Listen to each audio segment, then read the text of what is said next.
John James Williams was Delaware's 44th senator, and he served 24 years, from 1947 to 1971. He was also the first Delaware senator to be elected 4 times. Williams was also the first Delaware senator born in the 1900s. He was born on a farm in Frankfort, Delaware in 1904. In 1922, instead of going to college, Williams and his brother moved to Millsboro and started a poultry and livestock feed business, which they called the Millsboro Feed Company. For the next 24 years, he and his brother operated their feed company. In 1946, Williams became interested in politics and decided to run for Senate, which was a bold move, considering he had no prior experience with elected office. But don't forget, when it comes to politics, never underestimate the power of simply being super rich. Williams defeated the incumbent James M. Tunnell by over 11,000 votes. In 1952, he ran for re-election and won by over 15,000 votes. This time, he defeated Lieutenant Governor Alexis I. DuPont Bayard, who was the 6th generation of a very senatorial family.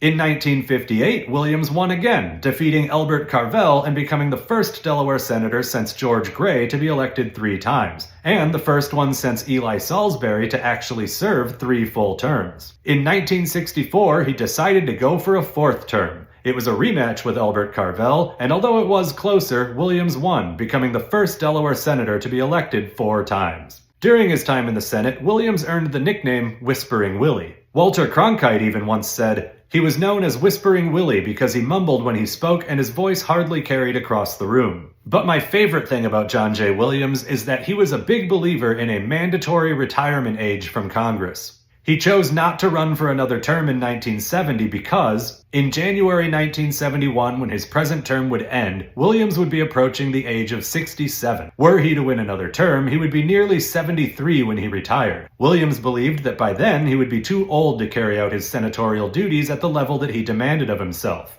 Looking around the Senate, he saw older men who, in his opinion, had stayed on too long. Unable to keep up with the work as they had done formerly, they became increasingly reliant on their staff people to do the work for them. This would never happen to him, nor should it be tolerated by the voters who thought they were electing a senator, not a staff of senatorial assistants. Truer words never spoken, etc., etc. Williams actually proposed a constitutional amendment to that effect in December of 1970, and in a wonderfully ironic twist, the House version of the amendment was proposed by Delaware Representative William Roth. Roth had just been elected to succeed Williams in the Senate, and he would go on to serve 5 terms and even unsuccessfully run for a 6th term at the age of 79. As for Williams, after he left the Senate, he retired to Millsboro, and he died in Lewis in 1988.